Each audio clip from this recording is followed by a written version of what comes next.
never die. And this monster starts running right at me. Annihilated by nuclear bombs.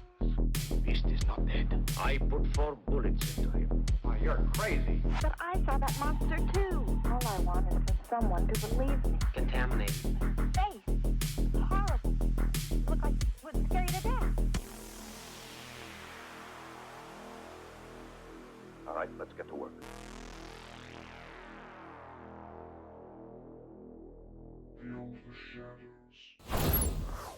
Whoa.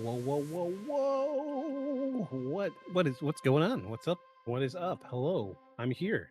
I'm really here. I told you I'd be here and I'm here. Welcome everybody. Welcome. Here we go. Yes, we are here. Yes.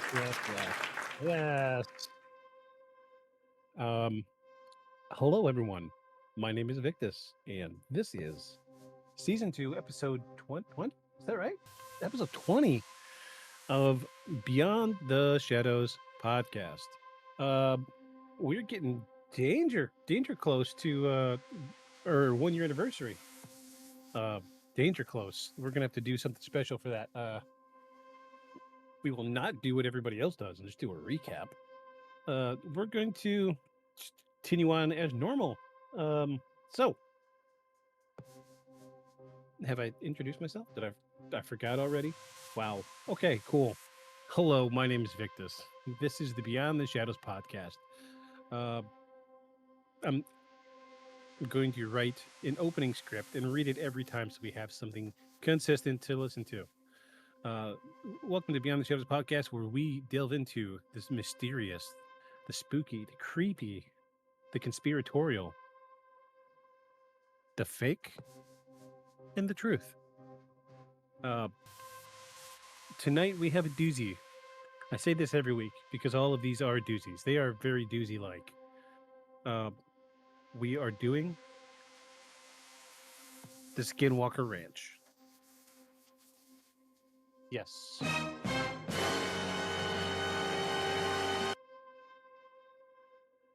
Yes, that Skinwalker Ranch, the one that everybody knows about. So I'm kind of sort of breaking my own rule here. Very, very early on in season 1, we had decided that we were not going to do anything that is mainstream or been covered a million bajillion times. However, this one is ongoing. So there's tons and tons of new stuff. So up until recently, my baseline, my knowledge of what I knew about the Skinwalker Ranch was based on just whatever, like what you see on History Channel, what have you. I did, however, start watching the show on Hulu.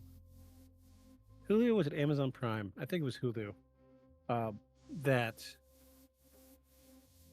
is like the mystery behind the Skinwalker Ranch or something like that. And I did not know that they were still investigating. There's a new owner, and they're reinvestigating, because up until recently, the last thing I heard was the current owner locked the place down and was dealing with so much stuff that he did not want people on the property. He did not want people investigating. He did not want people poking around, because it seemed like every time something happened, it was because people are poking around, digging, investigating, whatever. So when I found out that they were doing this show, let me see. I'm gonna look it up right quick. Skinwalker Ranch, The Secret of the Skinwalker Ranch. It is on.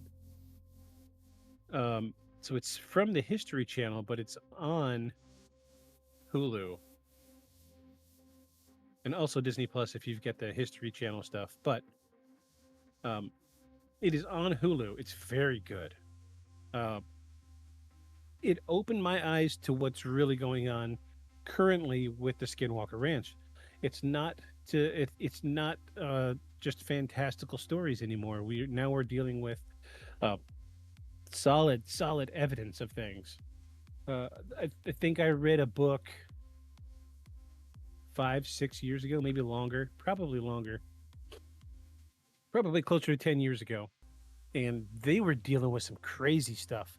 Portals opening, UFOs coming in and out of the portals, people having out of body experiences with the portals, going through the portals, through astral projection, and seeing some wild stuff.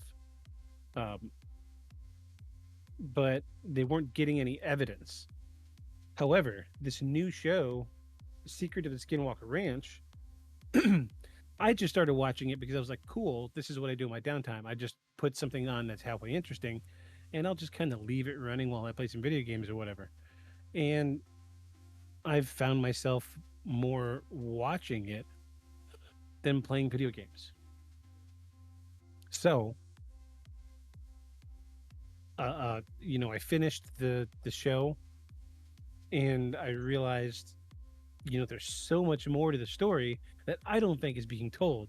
So, I think it's appropriate tonight that we cover the Skinwalker Ranch. We're going to cover everything from the original mysteries back to when Native Americans were on the land. Geez, up until most recent stuff. And so usually when it comes to these big cases like this, I like to bring good, strong photo evidence or video evidence. I can't show any of the new video evidence because it's so heavily copyrighted that I don't think I can get away with it. So I'm not going to try. So I was like, well, let me get some photos. Well, there's thousands of photos of this stuff. However, the photos are just like of a light in the sky. You can't really tell what it is without context. And that's why I think watching the show really helped push everything into context for me. So, excuse me. I am yawning. It was a long night last night, and I got up early today. So, without further ado, we are going to get into the Skinwalker Ranch.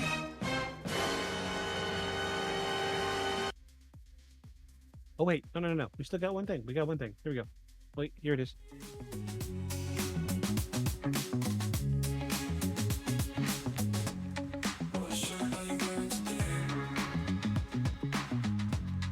What shirt am I wearing today? Indeed. So nothing fancy. I just got my skeleton shirt on today. This is one of my favorites. I love the Walmart Halloween shirts. You can't go wrong. They're good daily drivers. I've got a stack of them. I said last weekend that the space here looked a little off because I had a bunch of stuff from the other bedroom in here. Well, everything's back to normal now, and now I have a shelf dedicated just to t-shirts for the podcast, and I did not realize how many I had. My plan was to wear a different shirt every episode, because at first, I think it was like the first 5 or 6 episodes, I was wearing the same shirt every day or every weekend. So when you go back and look at the video and like the shorts and the reels we were making for the first handful of episodes, it just looked like we were talking about the same thing over and over and over again because I've always had the same shirt on. So I was like, cool, I'm going to start a pile of just wore these shirts, and then I'm going to have a pile of here's the ones next in rotation, and got some new bedroom furniture, got that set up. So now I have a space just for podcast shirts. And we've got lots to work with now. The stack is like this tall 2 times. Somewhere around 50 or 60 shirts. So I should have enough shirts for a season, 52 weeks. So yeah, we're just gonna go with the rotation now and work my way through the pile, and as I get to the bottom of the pile, we're going to flip it over and start again. So here we go. We're looking at shirts from Halloween. Season 1. We're looking at a shirt from Season 1. I haven't worn this shirt since Season 1, so yeah, we're doing our best not to make things complicated.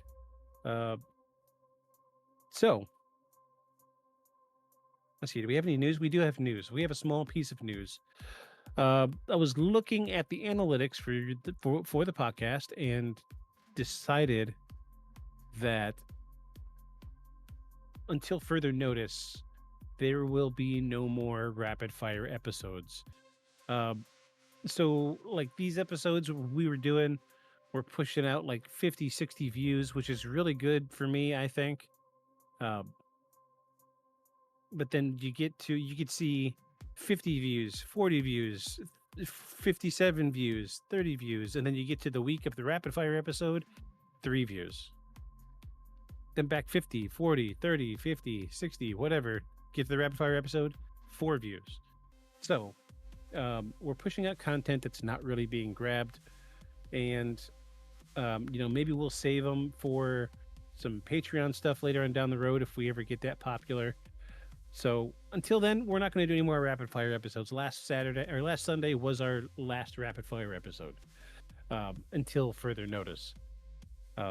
So if you disagree with this, reach out to us, email us. Anybody's got any comments about anything, you can always email us. We are always willing to take emails. You can email us at beyondshadowspodcast@gmail.com. That is beyondshadowspodcast@gmail.com.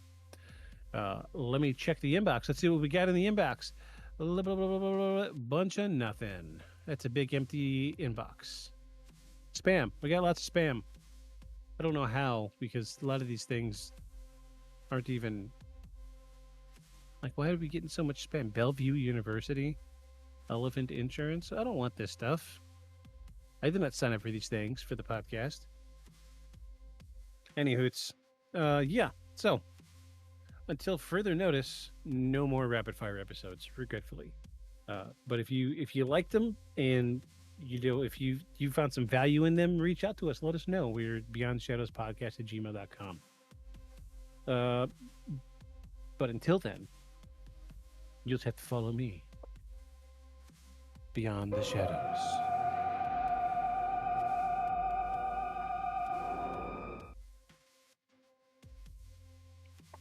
All right.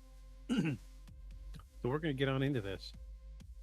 So today on the podcast, we're here to examine unexplained events, strange phenomena, and the boundaries of what we think we know. In this episode, we turn our attention to one of the most intensely scrutinized and controversial phenomena hotspots in the United States, the Skinwalker Ranch.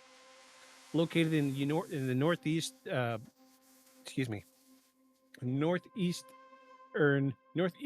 my gosh. Located in northeastern Utah's Uinta Basin, Skinwalker Ranch spans approximately 512 acres approximately 512 acres. And over the past several decades, it's been the subject of numerous reports involving unexplained phenomena.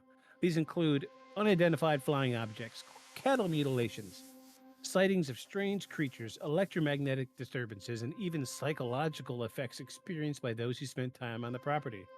Not mentioned here because this is a piece of an update that has to do with the most recent show on the History Channel.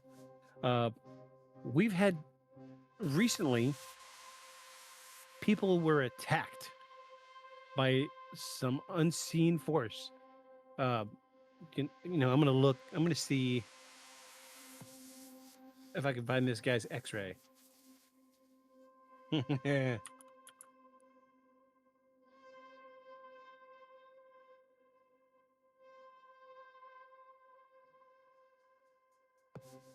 Oh, yeah. Here we go. Cool. We're going to keep this picture open, and we'll talk about this later. Sweet. So, yeah, people getting attacked by unseen forces. Really, really wild stuff going on.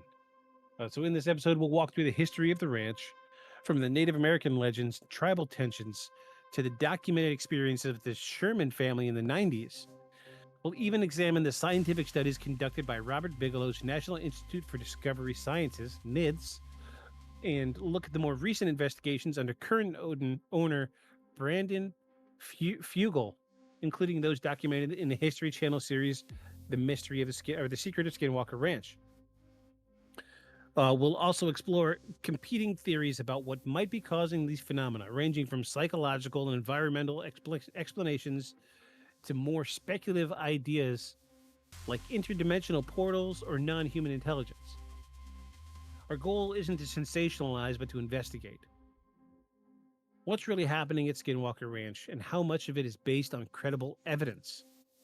And why does this particular location continue to attract the attention of scientists, journalists, and even the Pentagon?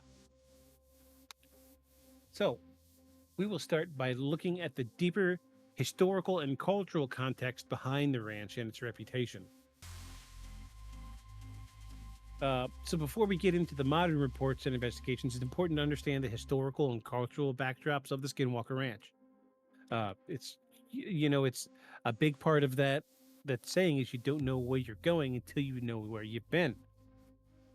We've got to see the groundwork of what really happened initially at the Skinwalker Ranch that may or may not be causing a lot of this stuff. So the region's reputation for strange activity predates the ranch itself and ties into a long-standing indigenous beliefs and tribal history. The ranch sits in the Uinta Basin, a region historically inhabited by the Ute people. Nearby are lands traditionally associated with the Navajo tradition, or the Navajo Nation. According to various accounts, the Ute have long considered the area around the ranch to be, quote, spiritually dangerous, that they reportedly avoided the land entirely, referring to it as, quote, in the path of the Skinwalker.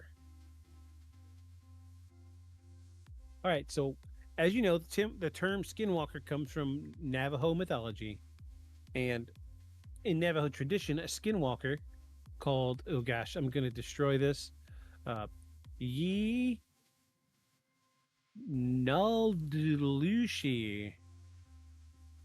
Yes, take that to the bank.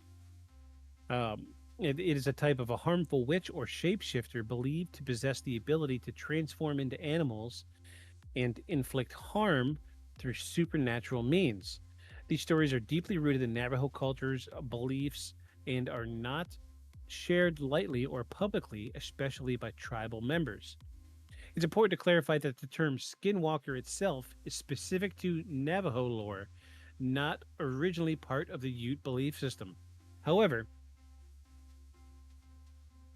according to local oral histories, the Ute believed that Navajo skinwalkers were sent into the area as a form of retribution during the historic tribal conflicts. And this belief may have been contributed to the view that the land was spiritually compromised or cursed. So think of the Skinwalker for Native Americans as like a heat-seeking missile or a stealth fighter, that you'll never see it going there, but once it's there, it causes damage. That's a good metaphor. I like that. So while this explanation remains rooted in oral tradition, it provides important context for how the area came to be regarded as a place of danger and mystery. Long before reports of UFOs or cryptids, there is no official record or physical evidence verifying a curse, but the perception among local tribes is real and persistent. Hence the name Skinwalker Ranch, of course. So during the 19th century, European American settlers began moving into the Uinta Basin in 1880. The U.S. government established the Ute Indian Reservation, forcing the Ute people onto this land. The Skinwalker Ranch area itself was eventually homesteaded and went through various private owners for decades. It was relatively quiet, at least in the public eye. However, by the mid-20th century, residents in the Uinta Basin began reporting increased sightings of unidentified flying objects. These reports weren't limited to the Skinwalker Ranch. They were spread throughout the region, which would later be called one of the most active UFO hotspots in the country. And they say this. Let me clarify. You could Google it and find it, and it'll say, quote, this area is one of the most active UFO hotspots in the country. I thought it was just verbosity, that they were just using these words like everybody else uses the words.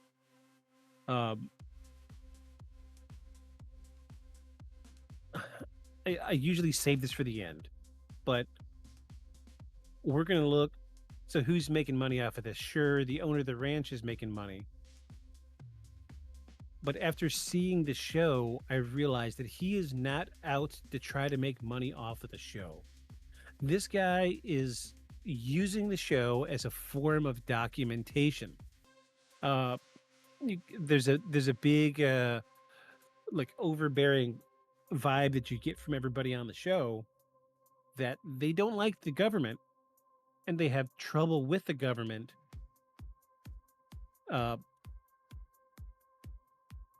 So they try to do things officially on a private capacity, and using the show, they were able to fully document some amazing, absolutely incredible sightings. Go and watch the show. I promise you, it's like every 30 minutes, they're just like poking around with sensors, shooting frequencies into basins, and then boom, there's a UFO. Clear as day. 30 minutes later, they'll be sitting there talking. Oh, look, there's one right there. UFO. 10 minutes later, another UFO. They've got it on film. It's so clear. It's so crystal clear.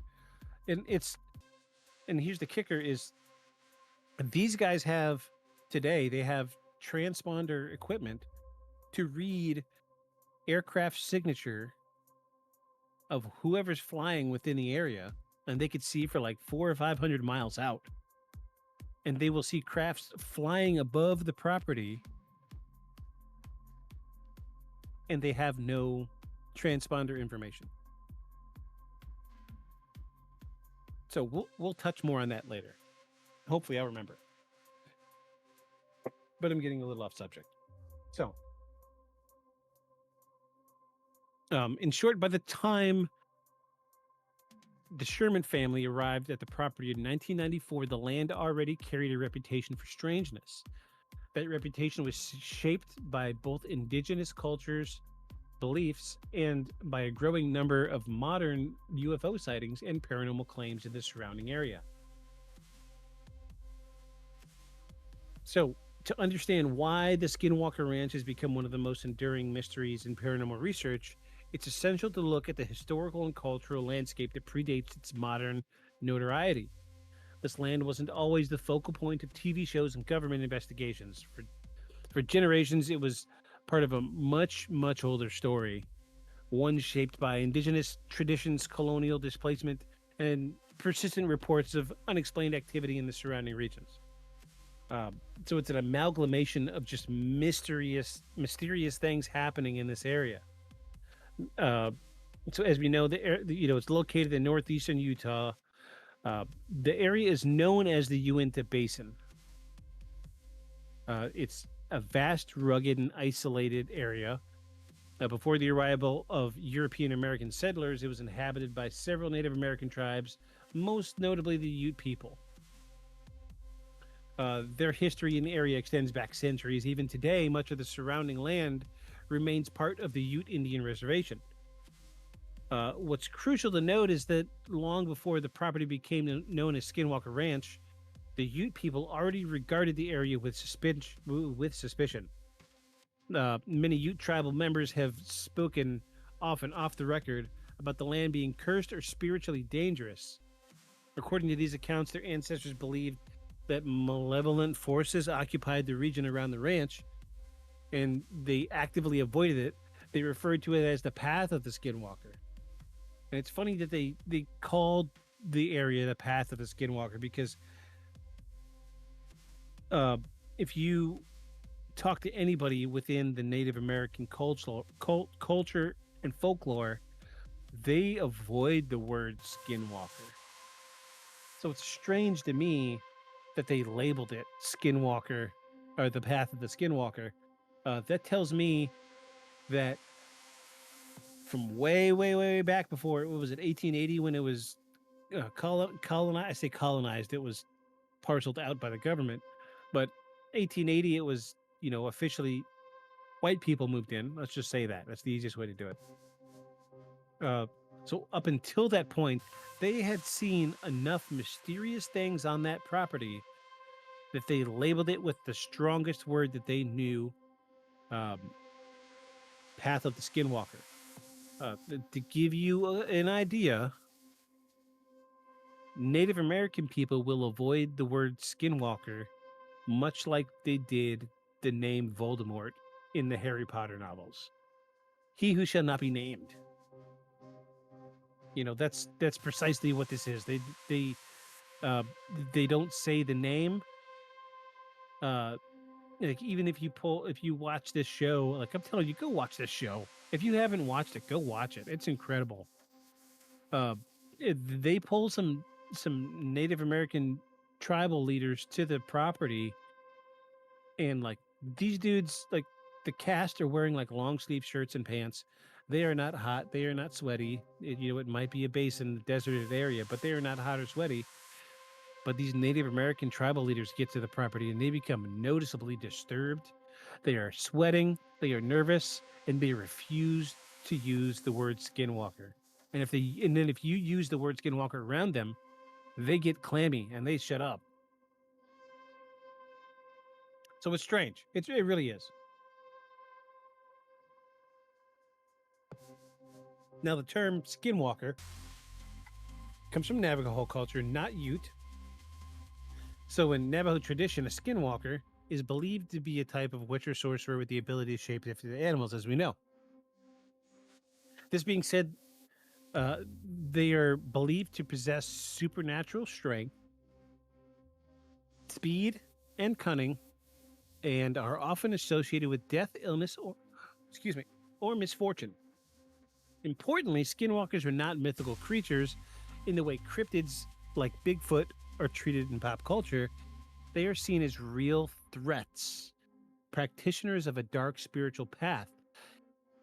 The skinwalker is not a cryptid, it is a person. It is a person.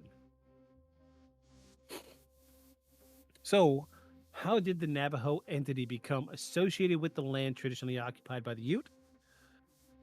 According to local lore, and this is based on an oral history, not written documentation, because that's the way it was done. The connection stems from historical conflicts between the two tribes. At various times throughout the 19th century, the Ute and the Navajo were engaged in territorial disputes and violent clashes. During this period, it's said that the Navajo skinwalkers were sent to curse the land as a form of spiritual retaliation against the Ute people. So, let's break that down. If Tribe A doesn't get along with Tribe B, they clash physically, they fight, they were likely on an even keel, very evenly matched with each other. So what's the one way you're going to get a one up on the other person? To use alternative methods of attack as opposed to traditional methods like hand-to-hand combat. So what they were doing is they would go to their shamans and say, hey, let's use a skinwalker to get these people. And that's why this area is quote unquote cursed. So whether this is a literal claim or a metaphor for cultural trauma is open to interpretations. What matters is that within Ute oral tradition, the idea of spiritual corruption tied to that land has persisted for generations. And even these beliefs are not universally held. The perception of the area as cursed or dangerous is well established among many Ute leaders and tribal members. The cultural backdrop forms the first layer of the Skinwalker Ranch's unusual story. The region's reputation for high strangeness didn't begin until the 90s, and it's embedded in a much older framework of indigenous belief system and tribal history. So in the late 1800s, the U.S. government formally established the Ute Indian Reservation, relocating the tribal members to the Uinta Basin. Many of them, anyway. Not all of them. Meanwhile, non-native settlers began to homestead land in the area under various federal land policies. We learned about this in school. This is just what they did. This is when 1800s, early 1800s. We only became a country in 1776. So how long did it take for us to get across this country as a people? Uh, Skinwalker Ranch itself, then simply part of a larger basin region, was among the private land parcels, and for decades it was primarily used for ranching without any known public reports of unusual activity, because this area was very arid. It's desert area. And when I say it's desert area, let me see if I can pull up just a picture. Let's pull up freaking Google Maps. That's what we do, right?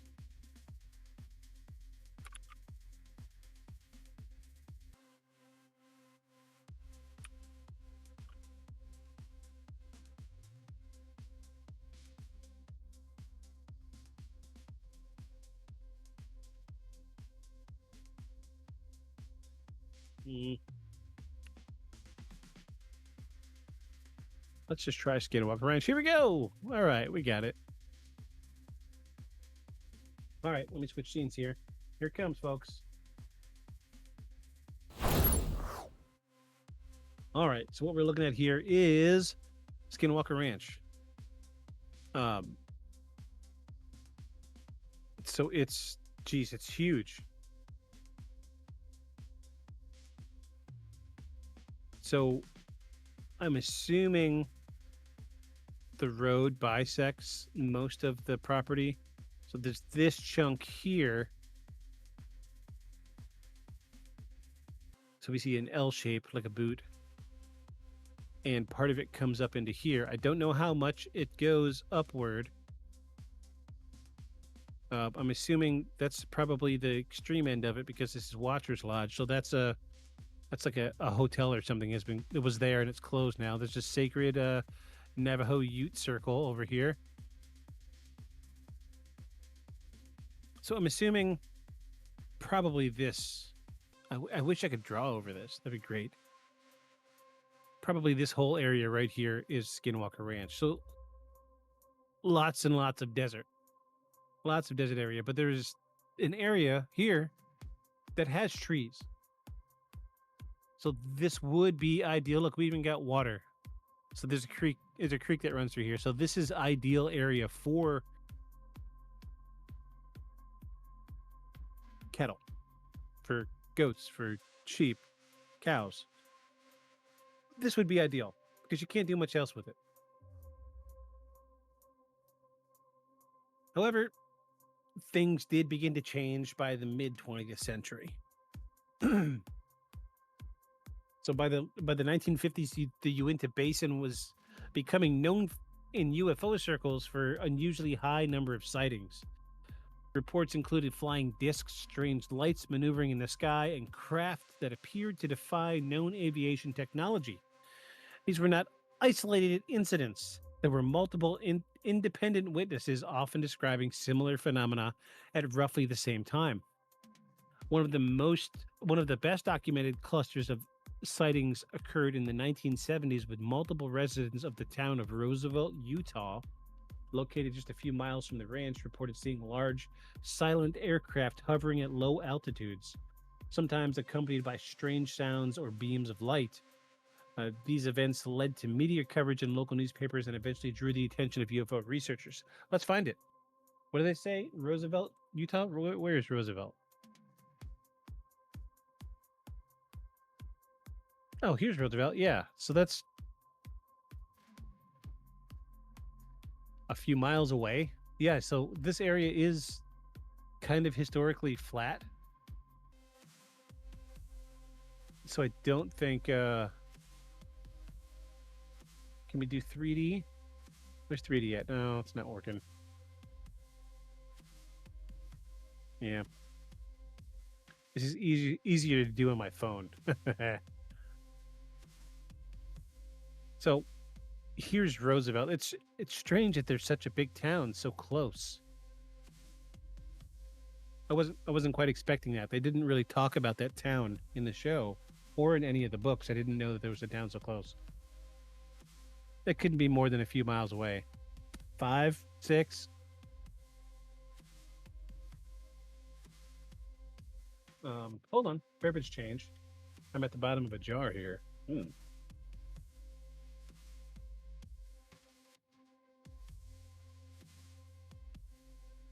Homemade stuff is running low.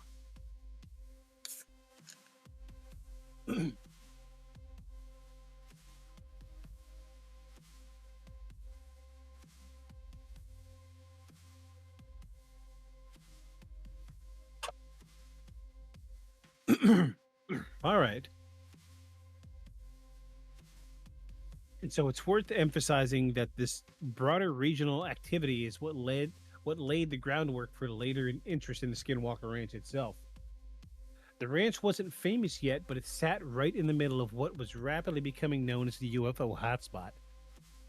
So let's look again here at the map. I do see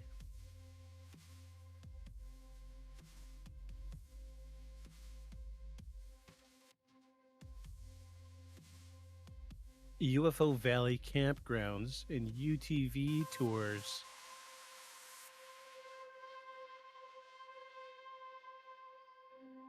Let's see what kind of photos these guys got.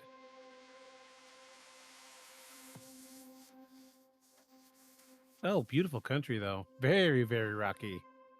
How drastic of an area. Just crabby rock and then green lush. It's so weird. Yeah, these guys are just like posted up watching for UFOs. I wonder if there's any... Hold on. Nope, that's just something on my screen. I need to clean my monitor a little bit better. It would be great if somebody had like a photo of a UFO that they spotted in Google Maps. It is beautiful country, though. I'm not going to lie. So cool. Look at this. This is so here's the entrance to the campground, but right next to it is the entrance to the actual Skinwalker Ranch, and they do not like people coming on their property. They have cameras everywhere. This place is loaded down like Area 51. Do not go over their fence, people. They have cameras everywhere. Wow, snow. I really wasn't expecting snow. I mean, I guess it's Utah, right?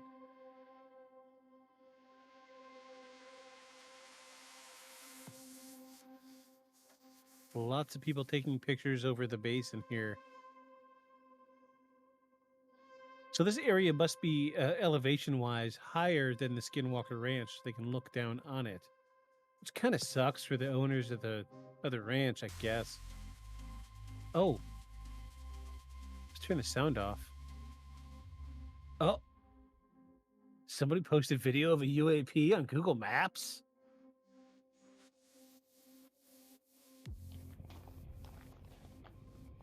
Let's start that over. Let's hear it. See what they got to say. This is old. This guy's name is Old Greg. This is on Google Maps. Check it out.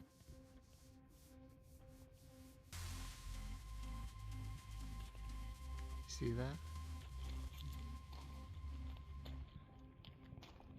Oh. Yeah, I did. Oh. My God, that one's bright. Wow. Oh.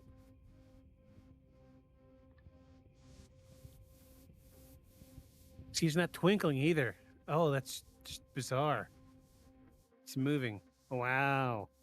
That's cool. Kudos, Old Greg. Way to go, buddy. I knew somebody was going to post something here.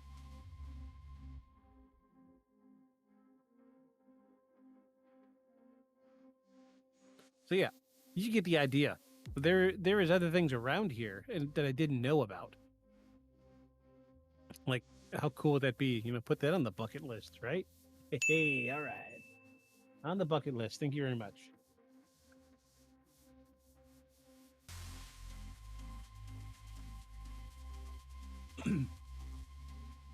So by the early 1990s, the area's reputation was well established in folklore, and residents spoke of mysterious craft strange animals, and electronics failing for no clear reason. It wasn't until 1994 when Terry and Gwen Sherman purchased the ranch property that these reports were to escalate dramatically and gain national attention. But before we move on, it's important to make a few distinctions. First, many of the beliefs about the skinwalkers, curses, and spiritual danger comes from the indigenous oral history. These accounts were difficult to verify using Western academic or journalistic standards because it was an oral history, right? And they shouldn't be exploited for entertainment. However, at the same time, they provide valuable context about how the land was viewed for generations. Okay? The context helps explain why the phenomena reported at Skinwalker Ranch was not treated as isolated incidents by local communities. Second, while the Skinwalker Ranch was often portrayed as uniquely anomalous, it is only part of a much wider region that has been associated with high strangeness for decades. The entire Uinta Basin has been a host to reports of UFOs and cryptid-like creatures, poltergeist activity, and other unexplained events, suggesting that there is something unusual occurring, and it might not just be confined to the ranch itself. It's the area. I want to see if we can pull up. I need to see how to spell Uinta.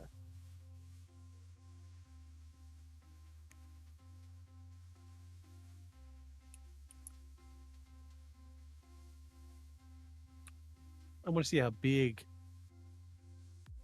Oh my gosh. So this whole area, this is the Uinta Basin. So maybe I'm just dumb. What is geographical basin? A depression or low-lying area often surrounded by higher land where water flows downhill and collects. Okay. So yeah, looking at this, we see mountains over here. Low area with green. This entire area is the basin. So here's Uinta Valley. This is the Uinta Basin. Okay. Yeah, zooming out, you can see it. You can absolutely see it.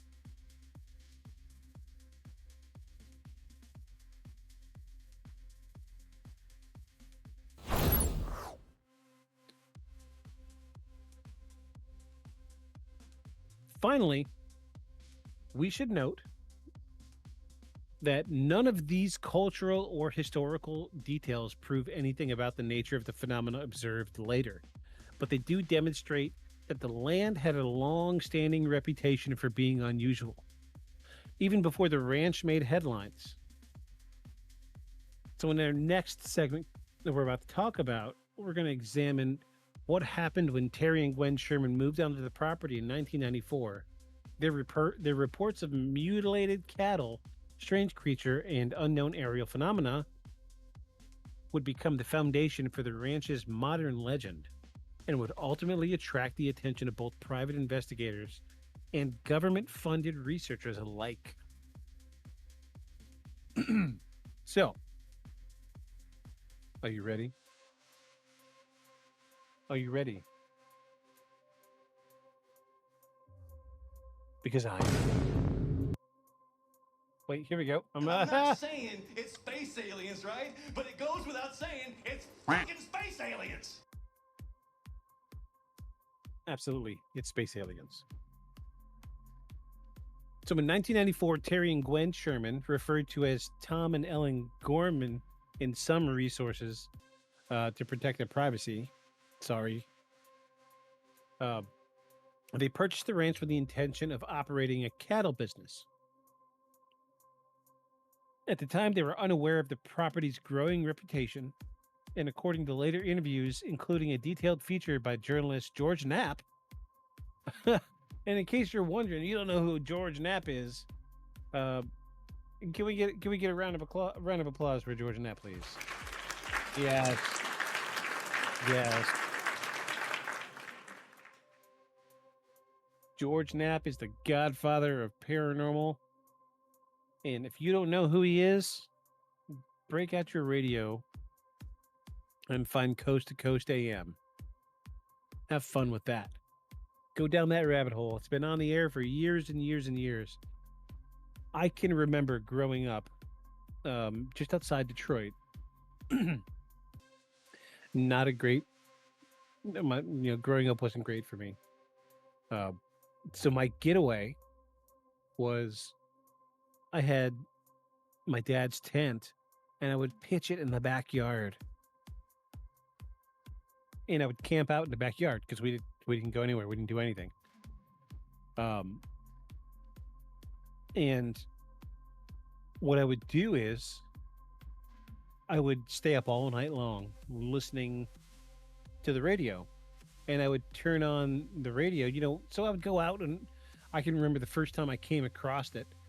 I had my CDs and I was out in the backyard in the tent listening to my CDs with my little flashlight in the tent and staying up way later than I should have for being like 10 years old. And I got tired of listening to the music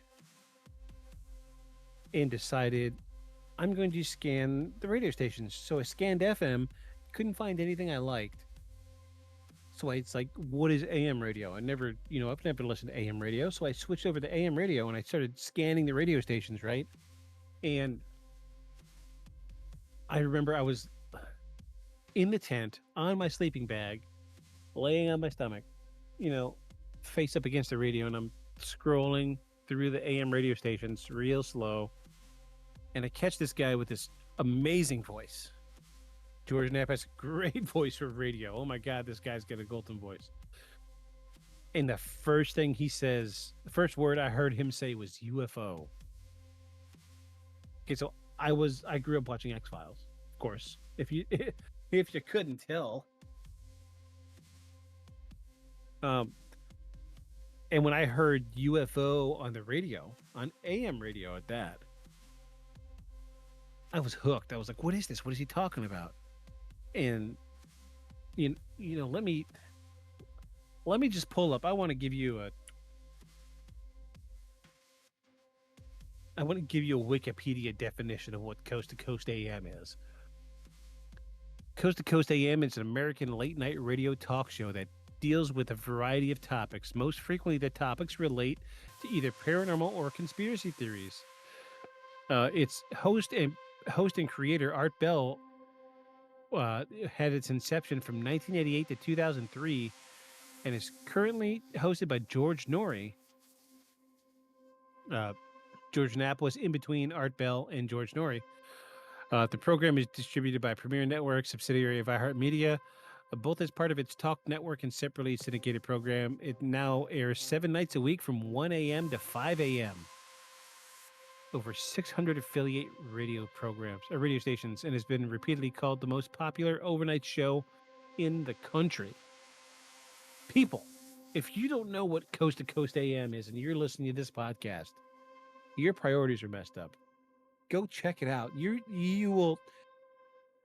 It is this generation of paranormalites like myself. We are here because of Coast to Coast AM. Thank you. Thank you, Coast to Coast AM, for what you've done. Thank you so much.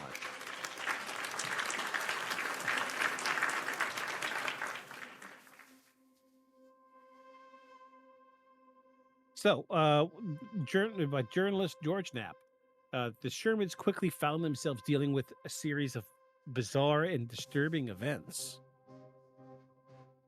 The first indication that something was unusual came on the very day they moved in. According to the Shermans, a large wolf approached them in broad daylight.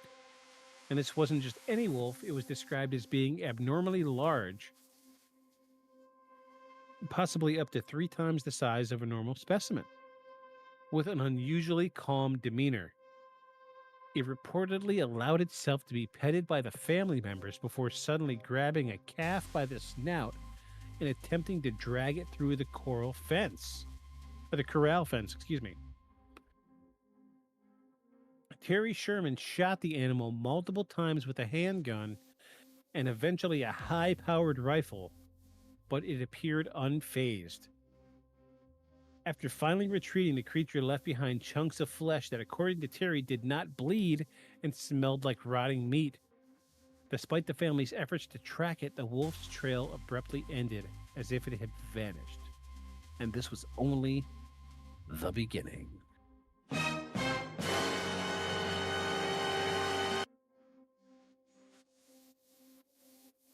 So this is a very famous first encounter. This has been very, very well documented and spoken about in many, many, many, many interviews. The Shermans did not give interviews while they were at the ranch, except for like the high roller interviews, like George Knapp coming through. Canonically speaking, this is just broad strokes of what happened. Terry Sherman shot the animal multiple times with a handgun that he kept on his person, point blank. And while the wolf is trying to drag off the calf, he had time to go in his house, grab a 30-06, and come back and shoot again point blank, and caused enough damage to rip off a chunk of flesh the size of Terry's hand. That was the official statement. That's what he said happened. I'm curious. Do we have a picture? Surely somebody's got a picture of it, right? Let's see.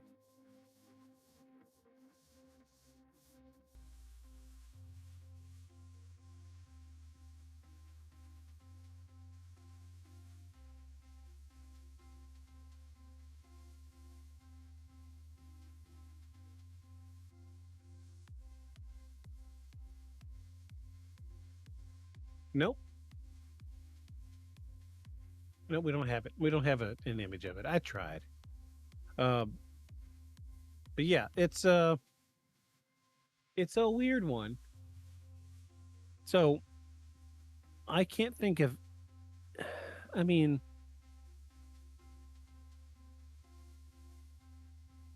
let me look up one more thing, and this is a weird thing to Google. But what does a wild wolf smell like?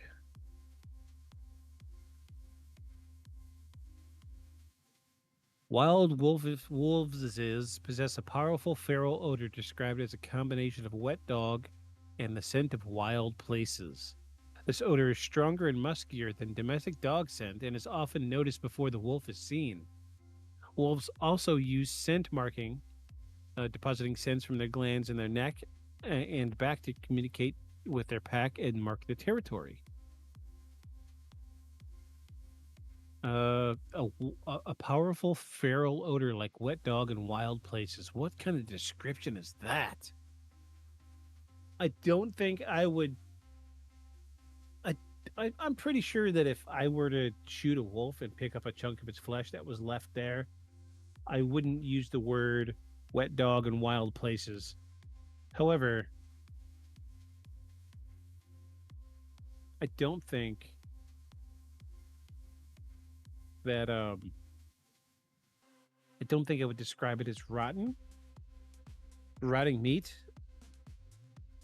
But let me play devil's advocate for just a quick minute. If it was a wild wolf, which they have in the area, what's to say this wolf wasn't eating carrion that had sat in the boiling sun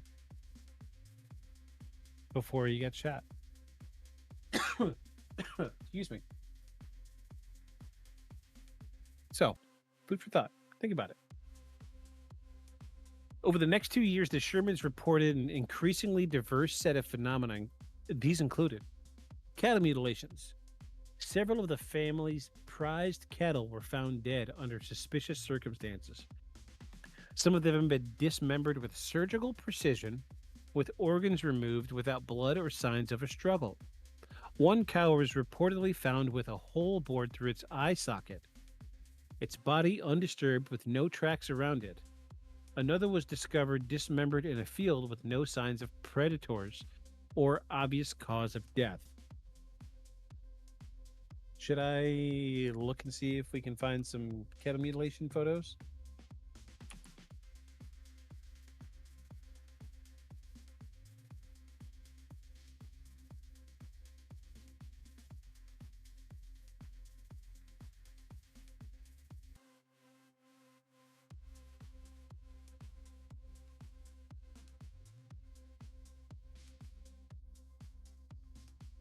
Oregon.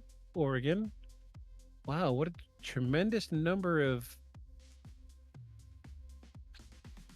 cattle mutilations in Oregon.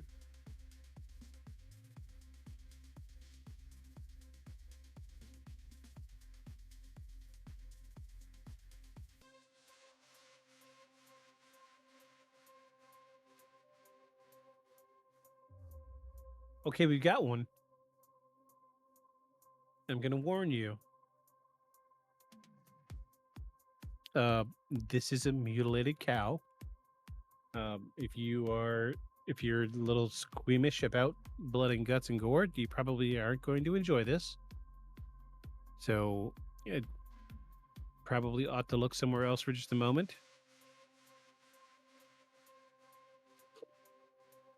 Let me switch scenes so you can see what I see.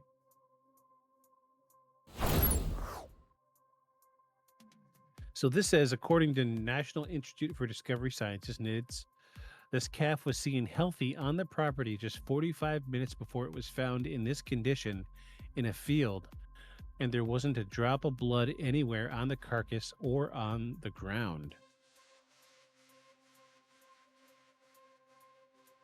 Like, you can tell by looking.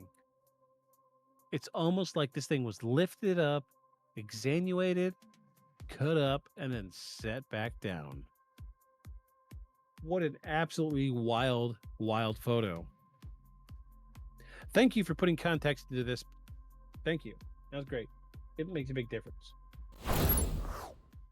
So yeah, that's the kind of stuff that we're seeing. Yeah, there's so many cattle mutilation photos here that it's hard to tell. Oh, here's another angle of it.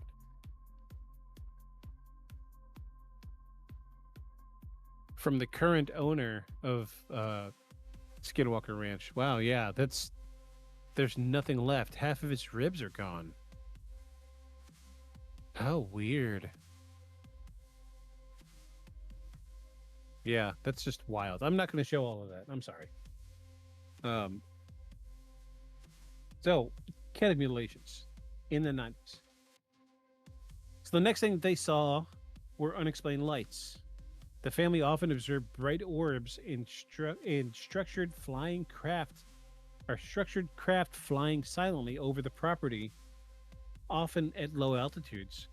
And these range from small basketball-sized lights that hovered or darted through the air to larger silent black triangles. The Shermans claimed some of these lights appeared to interact with them directly.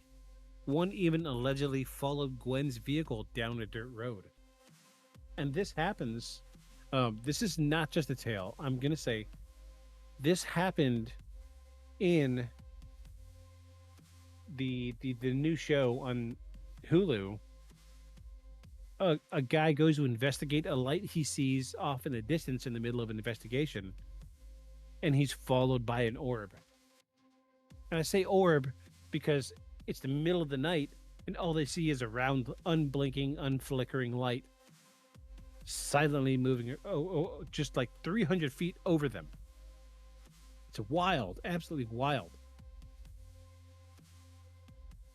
So thirdly, they were having poltergeist activity. And inside the home, the family experienced classic signs of what's typically labeled as poltergeist activity. Objects disappeared and reappeared in odd places. Doors and cabinets would open on their own. Voices were sometimes heard coming from nowhere, and electronic equipment frequently malfunctioned without explanation. So this is also something that they saw very, very often in the new TV series. Like I think the first episode, they had a pile of electronic equipment immediately start malfunctioning. So this is kind of like par for the course at this point, right?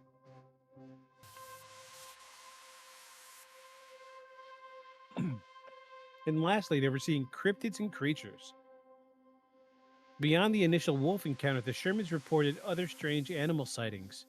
These included a hairless dog-like creature with pronounced claws and a large bird resembling a pterodactyl. One of the more disturbing incidents involved the blue orbs described as intelligent. One orb reportedly caused intense fear and paralysis in the family's dogs, which later went missing. The animals were eventually found incinerated with no clear cause.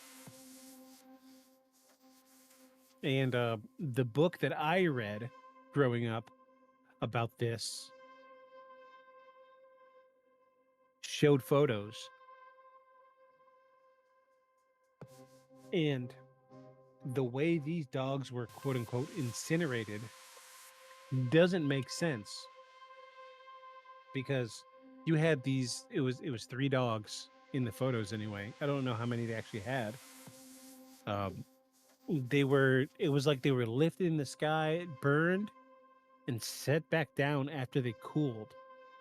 They were found on dry grass, burned with no burns to their dry grass, not even the stuff underneath them. It was really wild, absolutely wild.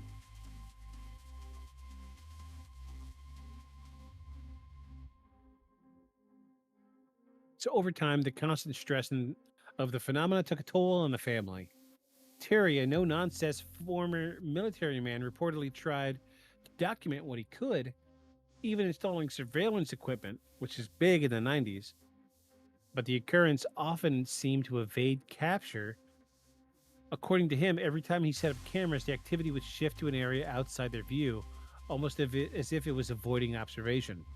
Eventually, the Shermans went public with their story, initially under their pseudonyms, uh, through journalist George Knapp of Las Vegas KLAS TV.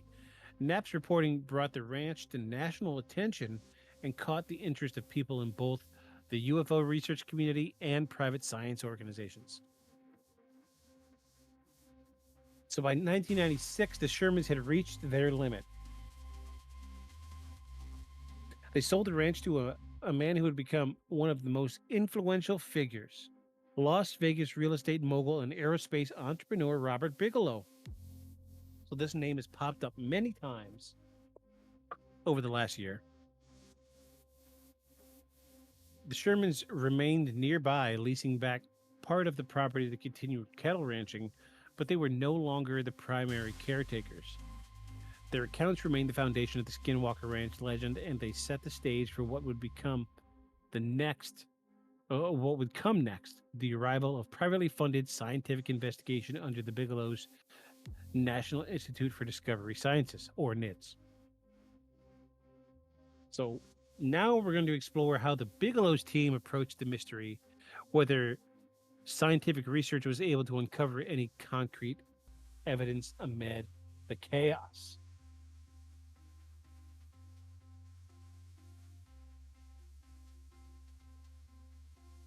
So, going to take a quick break here, and we will be back. Hold, please.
Okay, I'm back. Hello. All right. So now we're going to cover the modern legend of the Skinwalker Ranch in earnest in 1994. When Terry and Gwen Sherman, whose names were later changed in some reports to Tom and Ellen Gorman, purchased the property to plans to build a successful cattle ranch, for all they knew, they were buying a remote but promising slice of the land in the Uintas Basin. They were unaware of the region was already the subject of decades of rumors involving strange lights, flying objects, and odd occurrences. Nor did they know they were stepping onto a land that for generations has been avoided by the local Ute tribe. I don't know why, but I seem to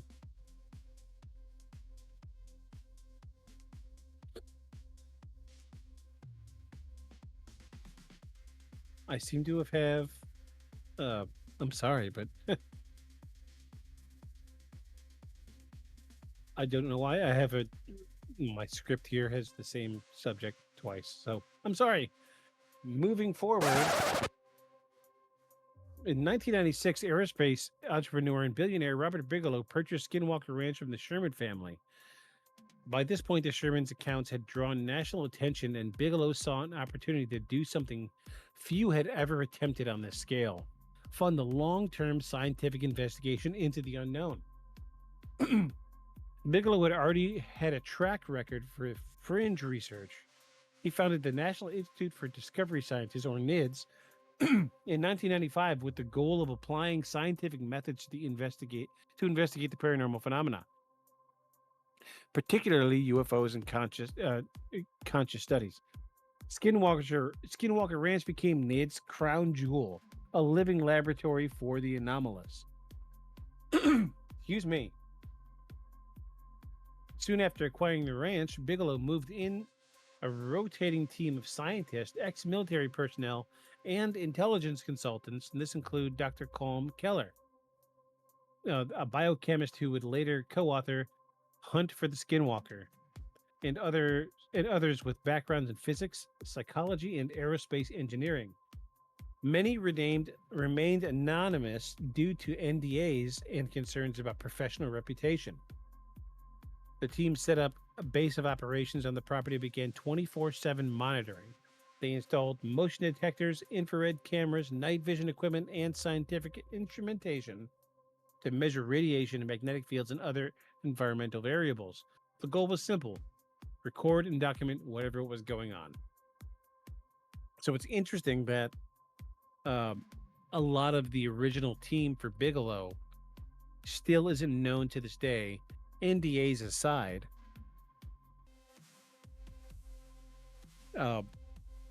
This shows the stigma behind investigating stuff like this.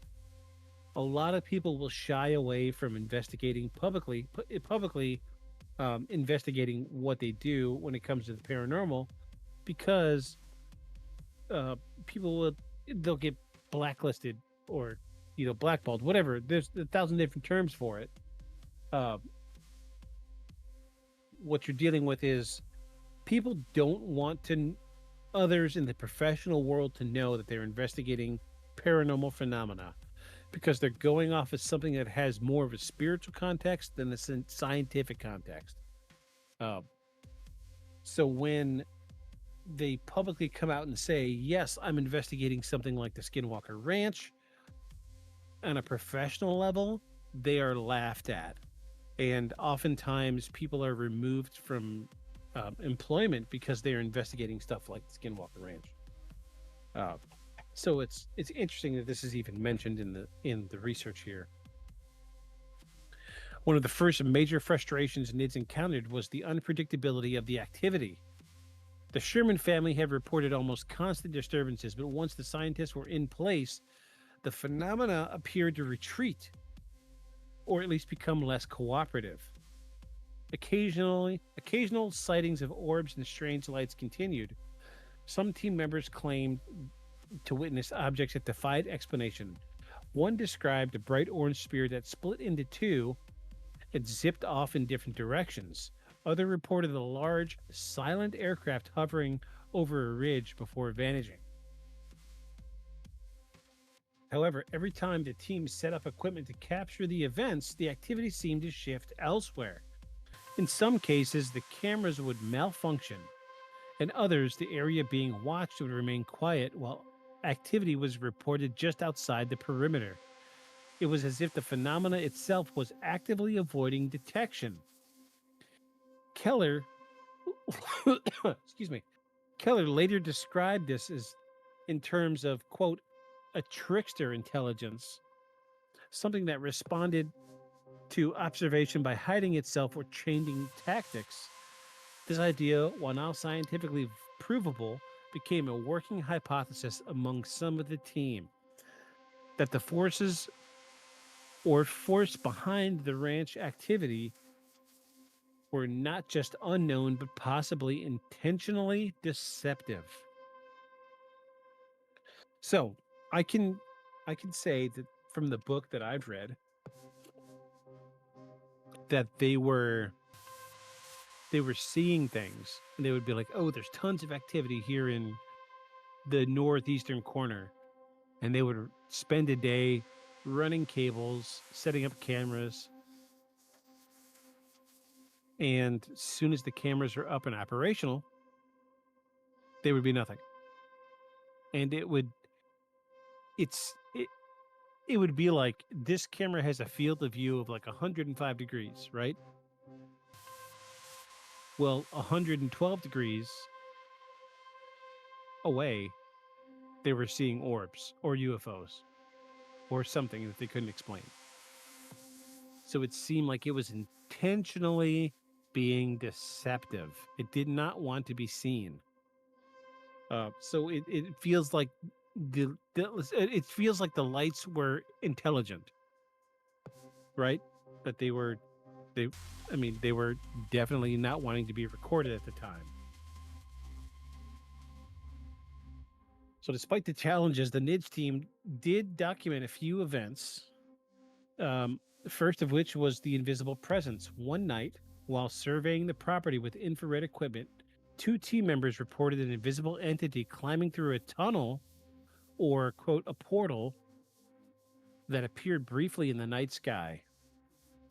The figure reportedly emerged and ran off into the darkness, invisible to the naked eye but visible through night vision. Animal mutilations continued. A calf was found dead under strange circumstances. Its ear was cleanly cut, and internal organs were missing with no blood spilled. No predator tracks or signs of struggle were found. This echoes the Sherman's earlier experiences. And they also had electromagnetic anomalies. The team recorded sudden spikes in electromagnetic fields and radio interferences and other environmental changes during the times of reported activity. One researcher experienced disorientation and nausea while working near a hotspot. His equipment later revealed an intense burst of ionized radiation. Yet for all this, they could never build a consistent data set. There were no replicable experiments. Most of the events were fleeting, subjective, and nearly impossible to verify. Even the photographs and videos that were captured often failed to show anything compelling. So, this is a trend up until recently. And we'll get to that here in a minute.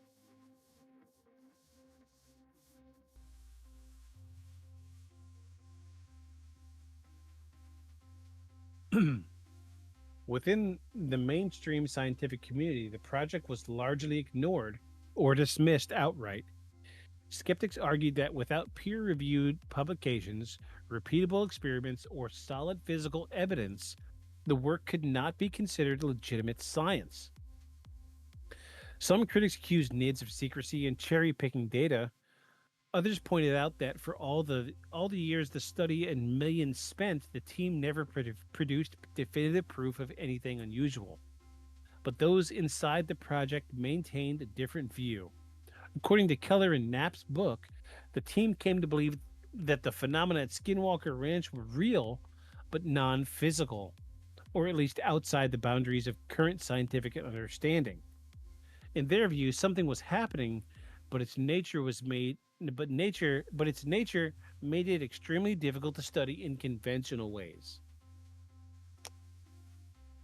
So this ties into our understanding of UFOs and UAPs as not a physical phenomena, but that possibly aliens, UFOs, UAPs, whatever you want to call them, are not physical, but perhaps transdimensional. There's a few different ways this can go. I'll let you make up your own mind about that. However, that is a rabbit hole. That is a very, very deep rabbit hole. And just to give you a little bit of something to think about while you're laying in bed tonight, that the new prevailing theory is that the reason UFOs seem to flicker in and out of reality is because they are time traveling, or that they are transdimensional, and that they are just shifting through our dimension or our time frame. And that's why we only see them in fleeting circumstances. Think about that for a little while. Think about it. Go ahead. Have fun with that.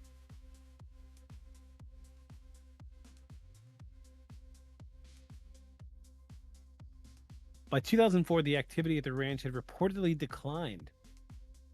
The most dramatic events seemed to taper off, and NIDS eventually ceased operations. Bigelow shifted focus to other ventures, including space technology and a later partnership with the U.S. government in advanced aerospace research. Although NIDS had not proven the existence of aliens, portals, or cryptids, it had built the foundation of the Skinwalker Ranch mythos. The years of quiet study and the credibility of some of the team members turned the ranch from a local curiosity into a globally recognized hotspot of the explained. The ranch went dark for several years after NIDS left, with only scattered reports of new activity, but in 2016 it was purchased once again by a man named Brandon Frugal, a Utah businessman with his own plans for the property. Under Frugal's ownership, the ranch would re-enter the spotlight in a new form as the subject of a reality TV investigation series and the focus of renewed attempts to solve its mysteries. And that is where we are presently. The modern era of Skinwalker Ranch, and how high-tech surveillance, television cameras, and even a new team of investigators have tried to do what NIDS couldn't: capture the phenomena in action. But here's the kicker. They did it.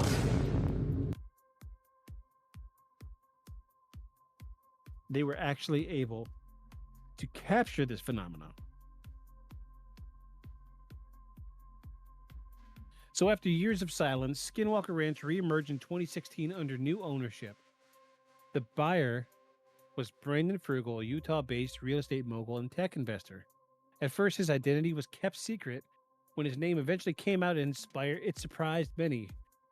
Frugal wasn't a fringe theorist or a UFO enthusiast. He was a successful businessman with a background in commercial real estate and technology startups. Frugal later said he was skeptical of the ranch's stories. When he bought the property, he didn't purchase it for paranormal legacy. He bought it to test whether any of the claims could actually be proven. And over time, however, he became convinced that something genuinely strange was occurring on the land. Frugal took a modern, high-tech approach to the investigation. He assembled a private team of scientists, engineers, and security personnel and funded a new round of intensive surveillance. Excuse me. And research efforts. Excuse me. The ranch was outfitted with advanced equipment, full spectrum cameras, thermal imaging drones, radiation detectors, seismic sensors, RF monitoring systems, biometric devices to track human physiological responses. Unlike the secretive operations under NIDS, Fugel eventually chose to publicize much of this activity through the History Channel series The Secret of Skinwalker Ranch, which began airing in 2020. This is the show I've been talking about. It's about to get hairy, folks. It's about to get hairy. Real hairy and gross and slimy and sloppy.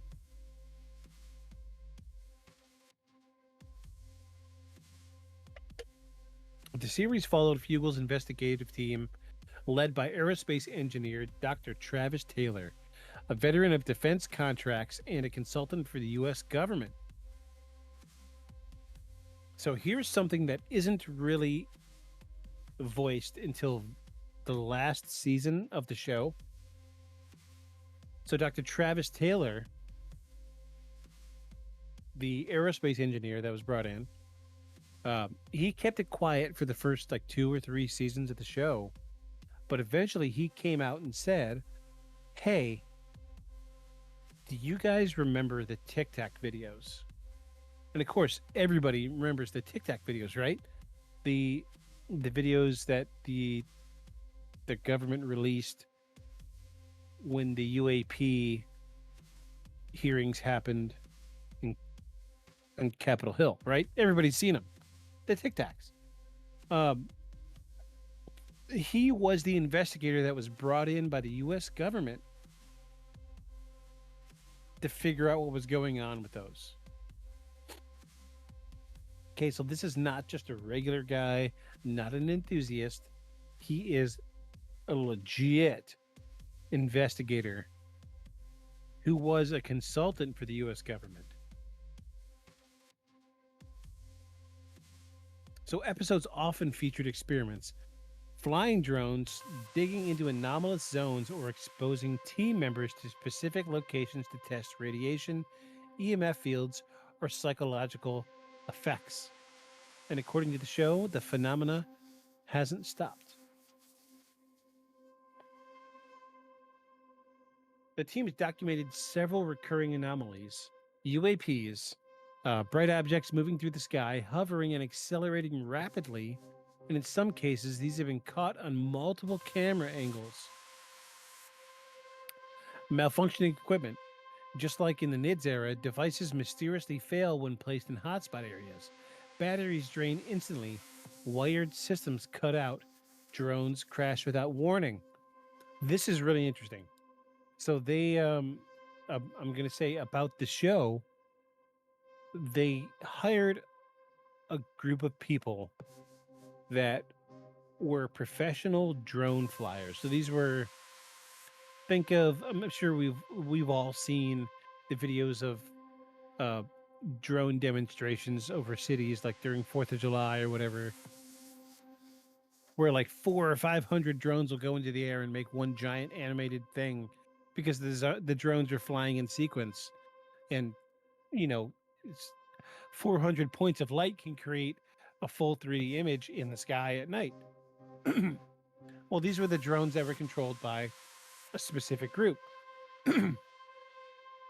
So what they were doing was they figured out that if they were to shoot rockets into a specific area over Skinwalker Ranch, that they would see UAPs.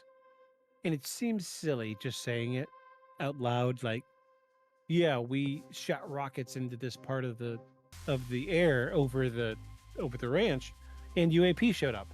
But that's all they would do. They were reusable rockets that they could reload with fuel, shoot them straight into the sky, and while they're watching the rocket fall back to Earth, they would scan the horizon and see 2 or 3 UAPs in the area. So what they started doing was they would set up 4 or 5 rockets to shoot in this one specific area, and they would send a grid of drones to go straight up into the air in the area, just to see if there was anything electromagnetic that would interfere with the drones. And I couldn't tell you how many times they've done it. A dozen times. They would go up. 400 drones would go into the sky in a perfect grid formation, and one by one they would start dropping out of the sky. And they would look over at the drone operators and be like, "Why is it doing that?" And they said, "We've been doing this for 10 plus years. We've never seen that happen before. We don't know what's happening." And these drones would drop out of the sky and like hover in weird places. A couple instances where they would like collide with another drone and crash. Really weird stuff. Like you wouldn't expect drones, of all things, to have issues. But it happened. It's so wild. You really need to go see the show. Multiple investigators even have reported experiencing symptoms, nausea, headaches, skin irritation after exposure to areas with short-term bursts of ionizing radiation. One security officer was hospitalized after an incident where a portion of his scalp became inflamed and peeled with no obvious cause. So, let me give you a little background here. In season 1 of The Mystery of Skinwalker, this guy comes in, the guy that we know now was a contractor for the U.S. government to investigate UAPs. He was like, "Hey, this area is really strange. I want to dig some holes here." And a bunch of the security personnel were like, "No, we don't dig here. We were told by the previous owner specifically not to dig in this spot." He's like, "Well, I'm not scared of it. I'm going to dig here anyway." And dude digs, gets sick. This guy finds like 4 or 5 points of such high radiation exposure that he has to have surgery to get nodes of cancer removed from his skin because he was exposed to such high radiation. And I'm really glad this came up because this was the photo we talked about at the beginning of the episode. Early on, before they brought in this government contractor, they were out there poking around, doing their investigation, and one guy felt really sick. So he left. Later on, he decides he needs to go to the emergency room. And the way it's described in the show is the day after he felt really sick, the back of his head in the center was swollen and inflamed, and his scalp began to peel off of his skull. And the only thing the doctors could say was it was like he was exposed to high amounts of radiation. Let me switch scenes here so you can see. I'm going to show you this picture that I pulled up at the beginning of the episode. Check this out. So this is the CT scan of this guy's head. Look how bad the swelling was. This was this guy's head. And it took him a year to get better from this. In the angle that it's at, they said it is suggestive of something shot a beam of radiation into his head because he was digging in an area where he was told not to. And to this day, the doctors don't know what caused this. And if you watch the show, this picture comes up a lot in the show. If you watch the show, they'll start digging in an area, and he'll just be like, "Okay, yeah, I'm done. I'm gonna go somewhere else because I've been zapped once, and I'm not gonna get zapped again. This is enough for me. If it happened to me once, I'm not gonna do it again." I don't know if any of you have had serious swelling on your head before, but it sucks. It sucks. Sucks fucking bad. Uh, Researchers discovered a consistent elevation spike around 5,000 feet above a particular area of the ranch where UAP activity often centers. This quote invisible zone has been a major focus of drone based experiments. So, this is the triangle, Skinwalker Triangle, right here. So, if you watch the show, there is tons of stuff that happened right here. Right here, Skinwalker Triangle. Oh, it says vortex. I'm curious what photos are here.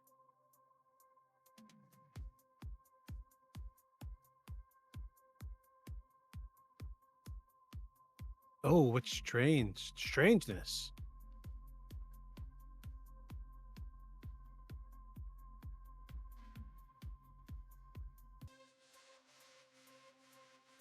Yeah. Okay.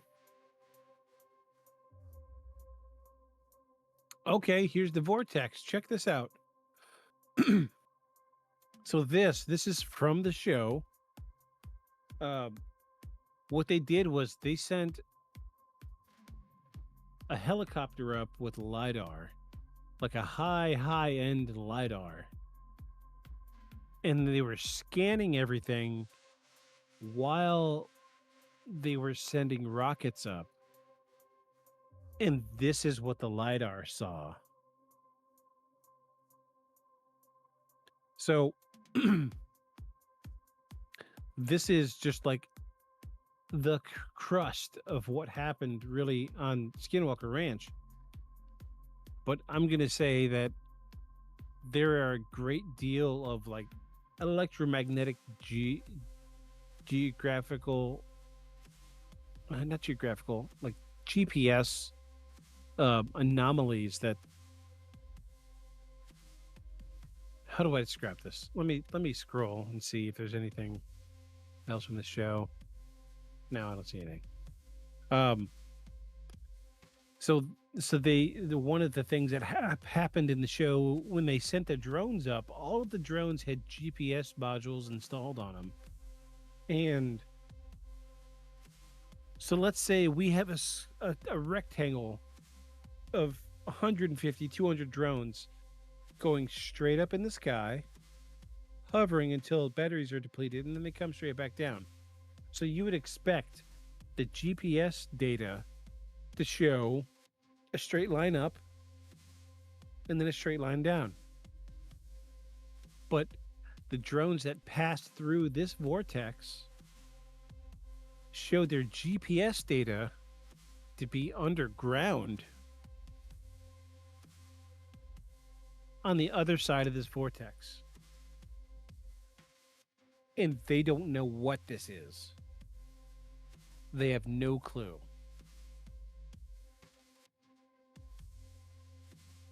So it's just there's so much stuff that happens here.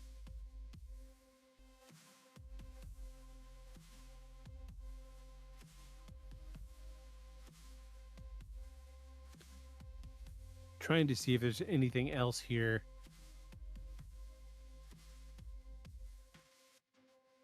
I'm gonna turn the sound off on this.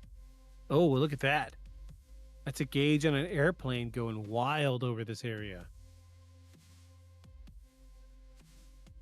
This is a common, very, very common thing to happen. The prevailing thought is that there's something that causes some type of electromagnetic disturbance in this area, and they don't know what it is.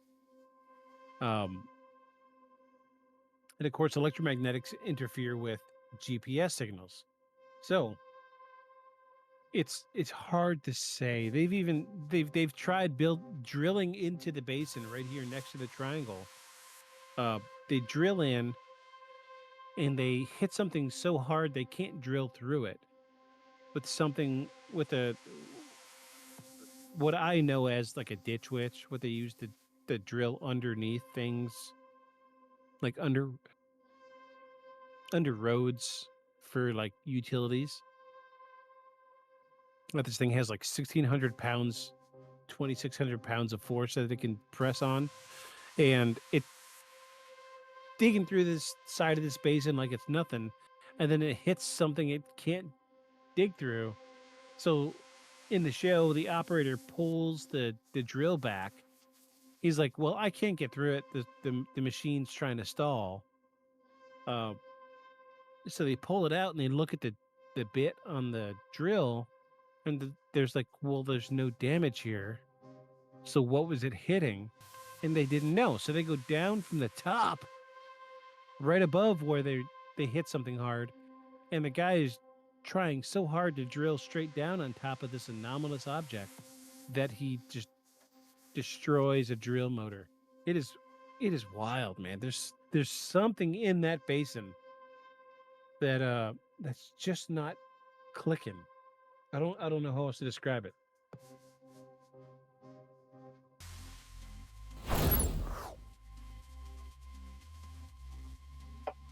So also we have the no dig policy.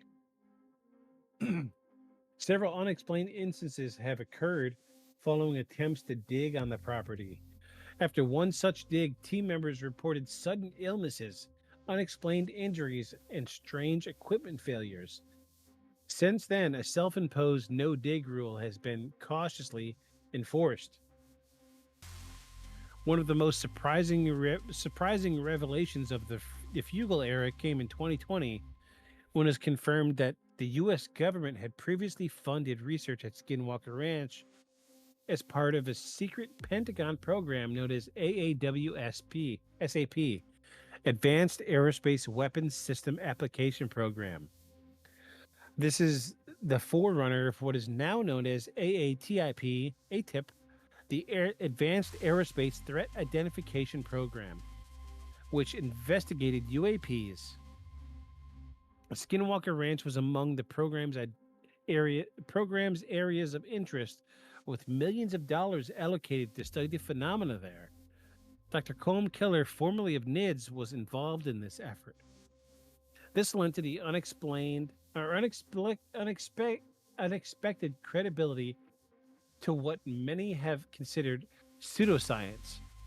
The fact that the U.S. government had formally investigated Skinwalker Ranch gave new weight to the claims that something genuinely anomalous was happening here. So despite high-tech equipment, years of research, no definitive explanation has yet emerged. Some theorists suggest natural cause as magnetic anomalies, unusual geology in the area, or rare atmospheric conditions. Others posit interdimensional phenomena, extraterrestrial craft, or advanced technologies testing the boundaries of our perception. Critics argue that the TV show dramatizes events and that scientific transparency is still lacking. Many experiments aren't peer-reviewed, and raw data is often withheld due to secrecy concerns. But the team on the ranch remains that the sheer volume of anomalies, especially those witnessed by credible or credentialed professionals, points to something real.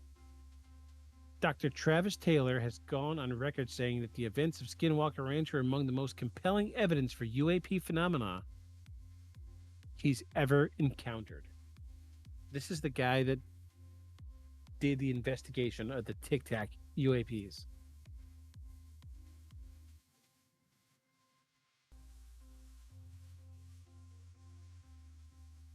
As of now, Skinwalker Ranch remains under heavy security with restricted access and ongoing research. Surveillance is constant and visitors must undergo vetting. New data continues to be collected, and the team claims the phenomena are as active as ever. Whether one believes in the paranormal or prefers a skeptical scientific lens, Skinwalker Ranch stands out as a unique case. A single geographic location with a broad spectrum of reported phenomena: UAPs, mutilation, electromagnetic disturbances, cryptids, and psychological effects spanning decades. It's not just a modern myth. It's an active site of investigation, and it continues to challenge our assumptions about reality. So, lastly, we're going to explore the theories ranging from grounded to outlandish that attempt to explain what's happening at Skinwalker Ranch. Is there one unifying explanation, or are we dealing with multiple phenomena? And what does it say about our limits of our understanding? So, before we get into this, I'm going to take a quick break, and I'll be right back.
Alrighty.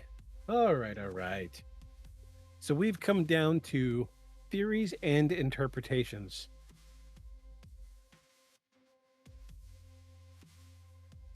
No, we have a visitor. Come here. No. Come here.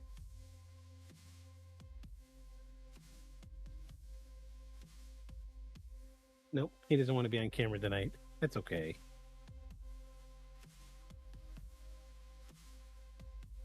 The puppy does not want to be seen by the internet. All right, so Skinwalker Ranch has inspired a wide range of theories trying to explain the many unusual events reported there.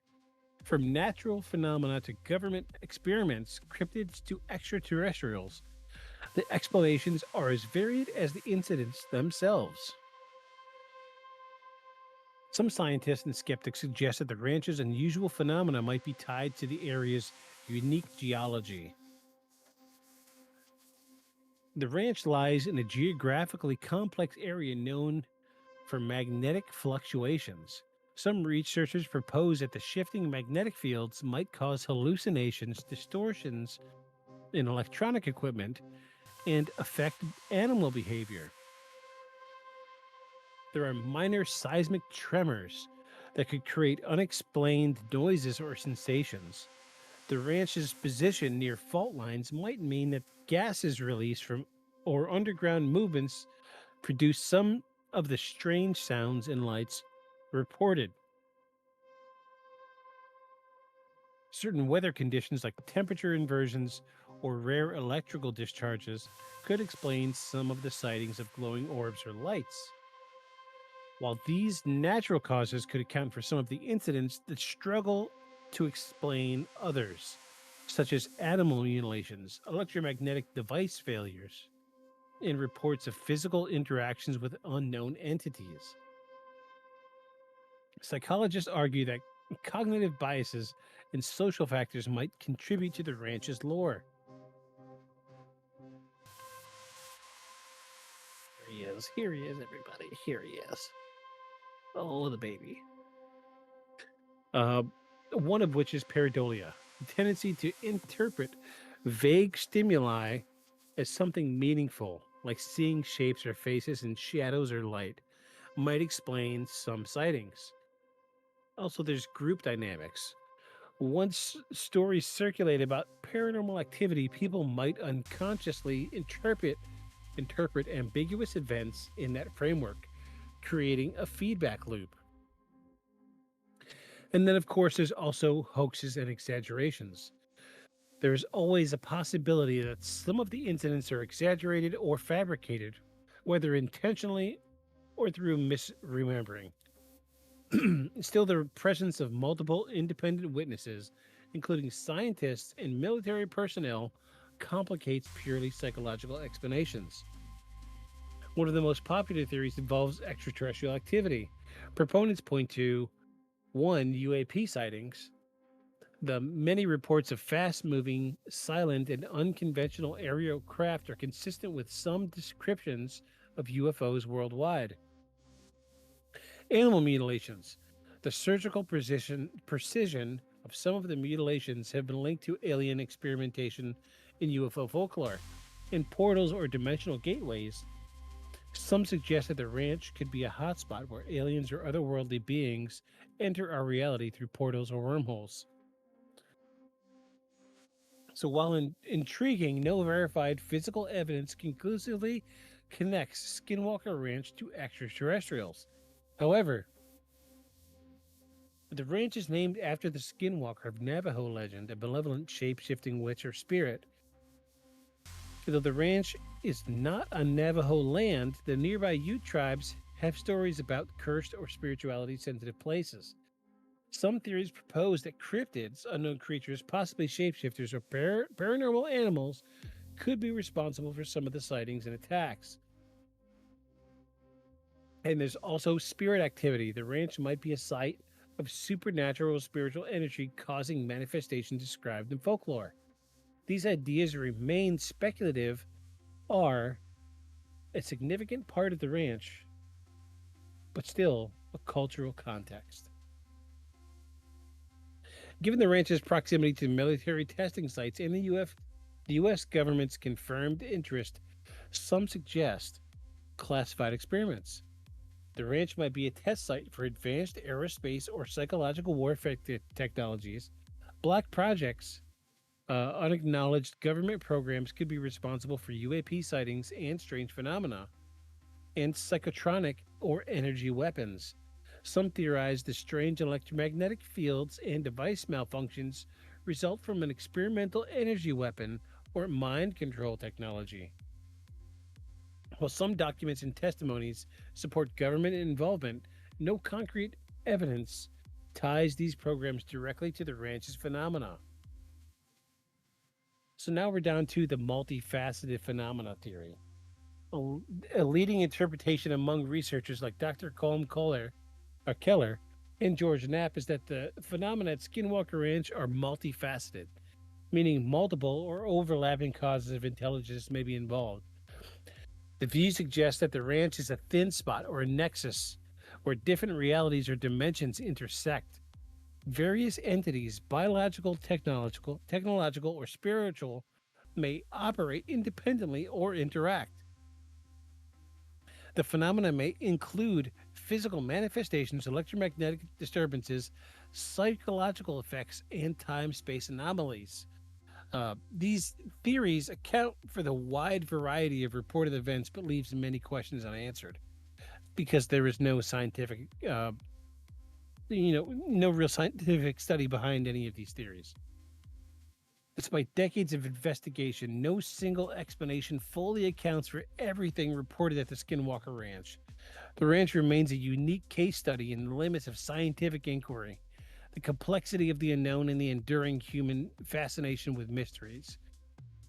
Whether the truth lies in geology, extraterrestrial, secret government projects, or something beyond current understanding, Skinwalker Ranch challenges us to keep asking questions.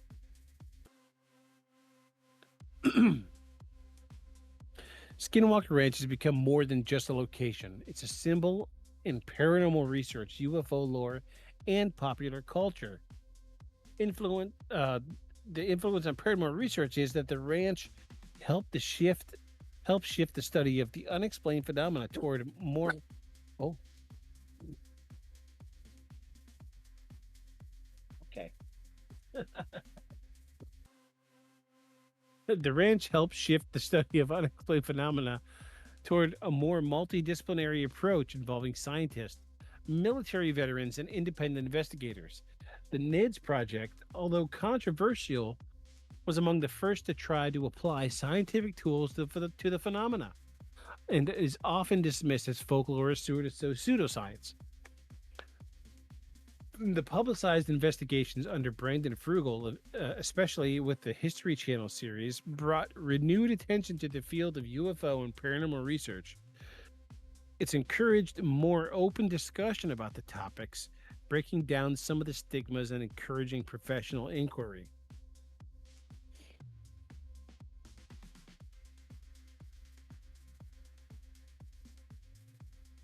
So the ranch's stories have inspired numerous books, documentaries, podcasts like this one you're hearing today, and TV shows. The ranch appears in episodes of series of Ancient Aliens and Unexplained Mysteries in the ongoing TV show The Skinwalker Ranch, which has brought these mysteries into the millions of living rooms worldwide. Its influence extends beyond the paranormal community, and Skinwalker Ranch has become a modern myth akin to the Bermuda Triangle or Area 51, representing the unknown frontiers between science and the supernatural. For the Uinta Basin and surrounding areas, the ranch has brought both curiosity and caution. While it has drawn tourists and paranormal enthusiasts, locals often view the stories with skepticism or discomfort, a wearing sensationalism overshadowing the realities of the lands and its people.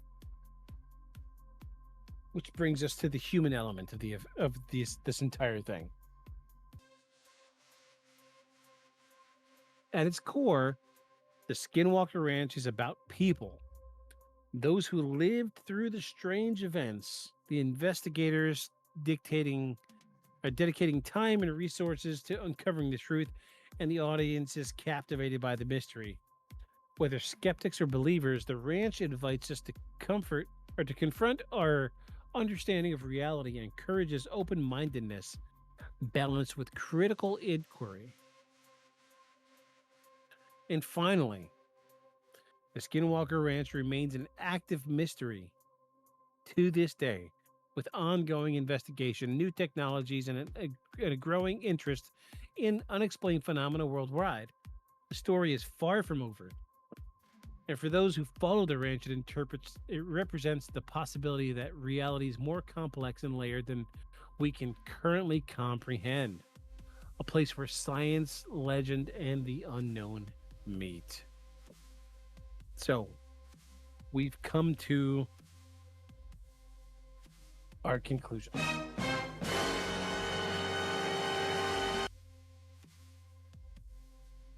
Yes. The conclusion.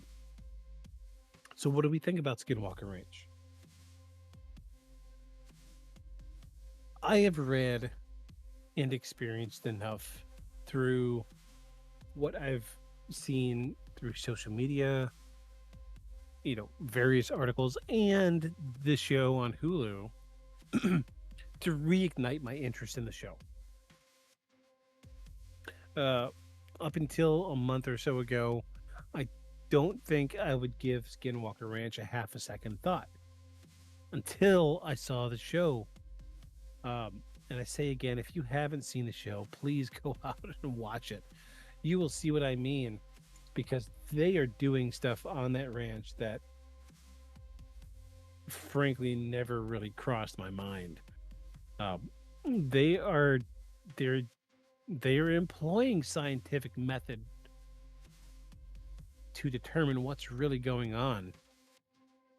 And if they find an anomaly, they do what they can to not just dispute it, but to figure out why. I can think of towards the end of the last season of the show that they were looking at stuff that they had talked about in previous seasons, and they're like, yeah, this was really interesting and mysterious at the time, but now that we've put a little bit of time in between us and a little distance between ourselves and in the moment, the fantastical part of the situation is worn off, and now that we see, maybe there was something, insert explanation here. This is why this was happening. So it's not just explicitly paranormal. And that's why I can appreciate what they're doing out there today with Mr. Fugel, and his team of investigators, because they are not just, oh, there's a light, there's a UFO, I heard a sound, this moved, that happened, this happened. There's more than that happening, and they are thoroughly investigating what's really going on the ranch. So, we've come down to the conclusion. Do I personally think that the Skinwalker Ranch is a hotbed of paranormal activity? I can say, personally,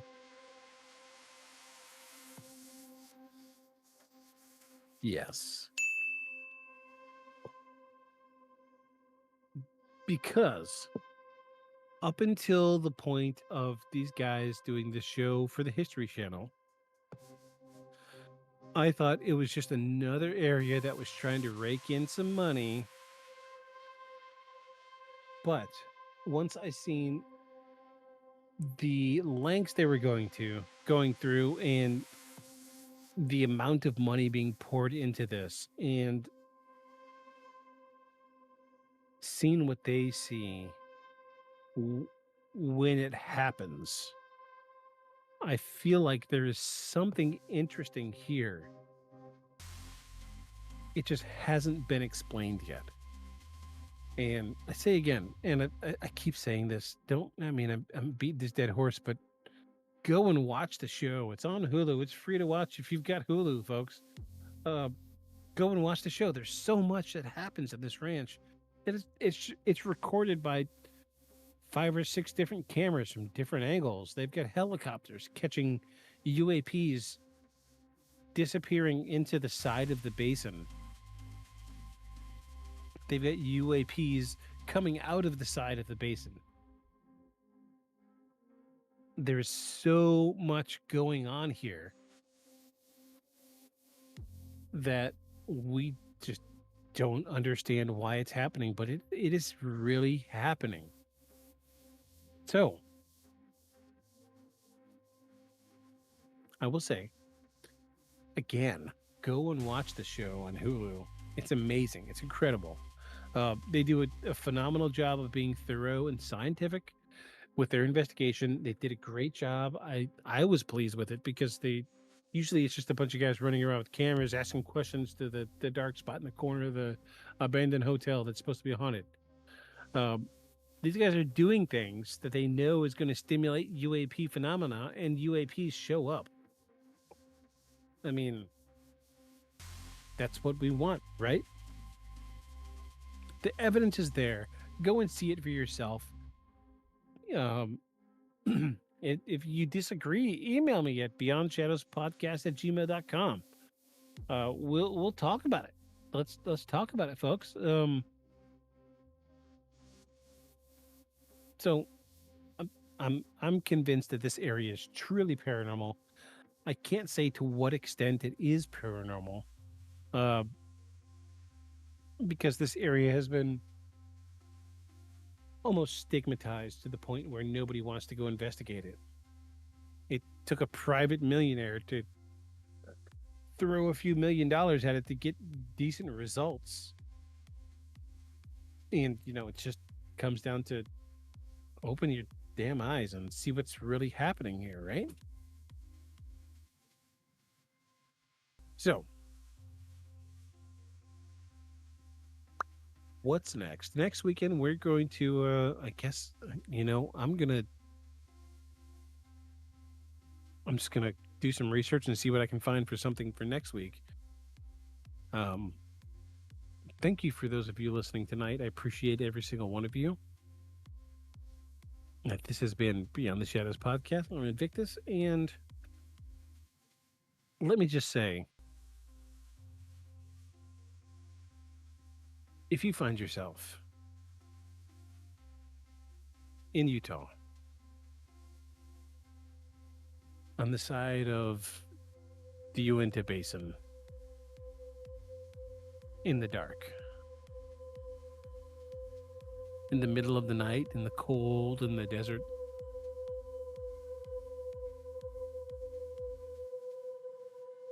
and you find yourself with a flashlight and you shine it into the sky, in the night sky,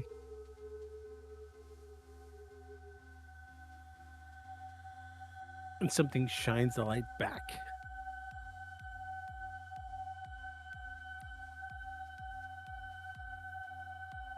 Don't be afraid.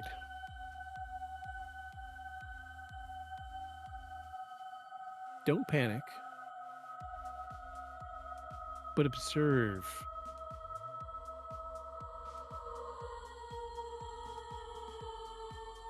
Take in a moment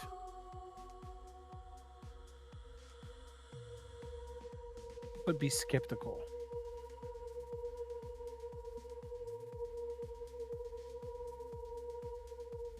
Watch that light shine. See where it goes. See where it comes from. Decipher whether it's human or non-human.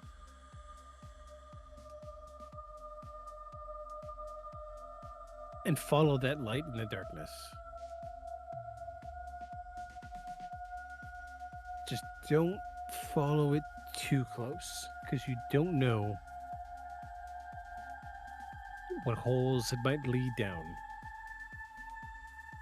But make sure you follow us.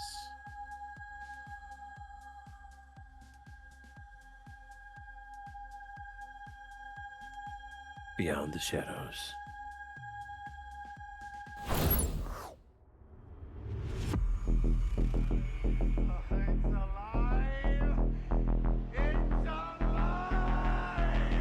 A creature like that. How would it ever die? And this monster starts running right at me. Annihilated by nuclear bombs. Beast is not dead. I put 4 bullets into him. Oh, you're crazy. But I saw that monster too. All I want is for someone to believe me. Contaminated. Face. Horrible. Looked like it would scare you to death. All right, let's get to work.